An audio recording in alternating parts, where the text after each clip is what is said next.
Hi everyone, ಇವತ್ತು ನಾನು ಒಂದು ಸ್ಟ್ರೀಟ್ ಸ್ಟೈಲ್ ರೆಸಿಪಿ ಮಾಡ್ತಾ ಇದ್ದೀನಿ.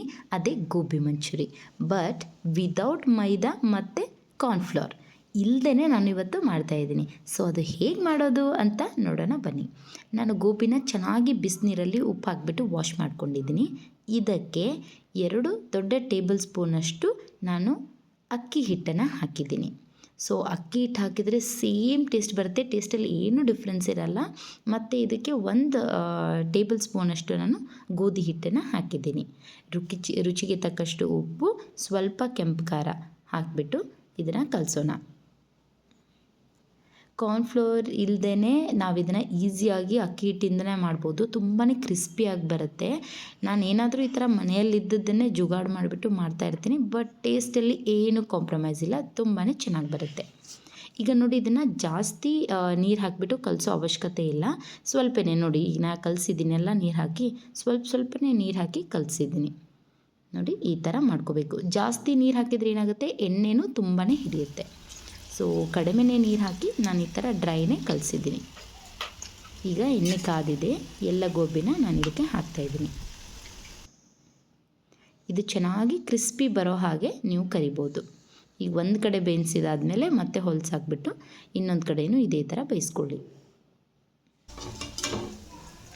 ಉರಿನ ನೀವು ಜಾಸ್ತಿ ಮಾಡಬಾರ್ದು, ಒಂದು ಸ್ವಲ್ಪ ಮೀಡಿಯಮ್ ಫ್ಲೇಮಲ್ಲೇ ಇಟ್ಬಿಟ್ಟು ಬೇಯಿಸ್ಕೋಬೇಕು. ಅಂದರೆ ಒಳಗಡೆ ತುಂಬ ಚೆನ್ನಾಗಿ ಬೆಂದ್ಬಿಡುತ್ತೆ.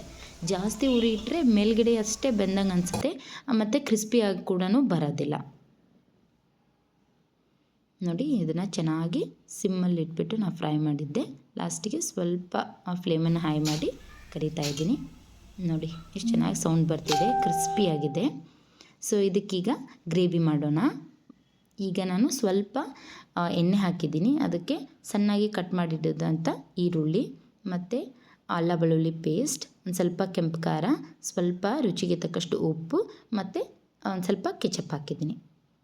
ಇದನ್ನು ಸ್ವಲ್ಪ ನೀವು ಫ್ರೈ ಮಾಡಿಬಿಟ್ಟು ಇದಕ್ಕೆ ಒಂದು ಸ್ವಲ್ಪ ನೀರು ಹಾಕ್ಕೊಳ್ಳೋಣ.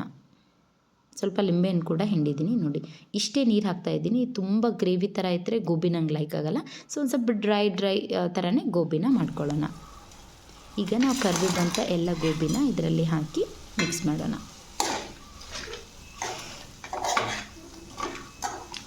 ನೋಡಿ, ಇದನ್ನು ಚೆನ್ನಾಗೀಗ ಮಿಕ್ಸ್ ಮಾಡ್ಕೋತಾ ಇದ್ದೀನಿ. ನೀವು ಜಾಸ್ತಿ ಗ್ರೇವಿ ಥರ ಮಾಡ್ಕೊಂಡ್ಬಿಟ್ರೆ ಗೋಬಿ ಎಲ್ಲ ಮೆತ್ತಗಾಗಿಬಿಡುತ್ತೆ. ಆದರೆ ಈ ಥರ ಡ್ರೈ ಮಾಡಿಕೊಂಡ್ರೆ ಒಂಥರ ಕ್ರಿಸ್ಪಿಯಾಗಿ ಕೂಡ ಇರುತ್ತೆ, ಮತ್ತು ಟೇಸ್ಟ್ ಕೂಡ ತುಂಬ ಚೆನ್ನಾಗಿ ಅನಿಸುತ್ತೆ. ಈಗ ನಾನು ಇದಕ್ಕೆ ಸೋಯಾ ಸಾಸ್ ಫಸ್ಟೇ ಹಾಕಬಾರ್ದು, ಲಾಸ್ಟ್ಗೆ ಸ್ವಲ್ಪನೇ ನಾನು ಸೋಯಾ ಸಾಸನ್ನು ಆ್ಯಡ್ ಮಾಡಿದ್ದೀನಿ. ನೋಡಿ, ಇಲ್ಲಿ ಸ್ವಲ್ಪನೇ ಸೋಯಾ ಸಾಸ್ ಹಾಕ್ಬಿಟ್ಟು ಮತ್ತೆ ಒಂದು 2 ನಿಮಿಷ ಇದನ್ನ ಫ್ರೈ ಮಾಡ್ಕೋತಿದ್ದೀನಿ. ಲಾಸ್ಟಿಗೆ ಗಾರ್ನಿಷಿಗೋಸ್ಕರ ಒಂದು ಸ್ವಲ್ಪ ಕೊತ್ತಂಬರಿನ ಕಟ್ ಮಾಡಿಬಿಟ್ಟು ಹಾಕಿದ್ದೀನಿ. ಇದನ್ನು ಬಿಸಿ ಬಿಸಿಯಾಗಿ ತಿಂದರೆ ತುಂಬಾ ಟೇಸ್ಟಿಯಾಗಿರುತ್ತೆ. ನೀವು ಮೈದಾ ಮತ್ತು ಕಾರ್ನ್ಫ್ಲವರ್ ಹಾಕಿನೂ ಕೂಡ ನಾನು ಈ ರೆಸಿಪಿನ ಮಾಡಿದ್ದೆ. ಇದರಲ್ಲಿ ಏನೂ ಕಾಂಪ್ರಮೈಸ್ ಇಲ್ಲ, ತುಂಬಾ ಟೇಸ್ಟಿಯಾಗಿ ಬರುತ್ತೆ, ಮತ್ತು ಮನೆಯಲ್ಲಿದ್ದ ಇಂಗ್ರೀಡಿಯೆಂಟಲ್ಲೇ ಮಾಡಿಬಿಡ್ಬೋದು. ಸೊ ಈ ರೆಸಿಪಿ ನೀವು ಮನೆಯಲ್ಲಿ ಟ್ರೈ ಮಾಡಿ ತುಂಬಾ ಇಷ್ಟಪಡ್ತೀರಾ. ಈ ರೆಸಿಪಿ ಇಷ್ಟ ಆದರೆ ಲೈಕ್, ಶೇರ್ ಆ್ಯಂಡ್ ಸಬ್ಸ್ಕ್ರೈಬ್.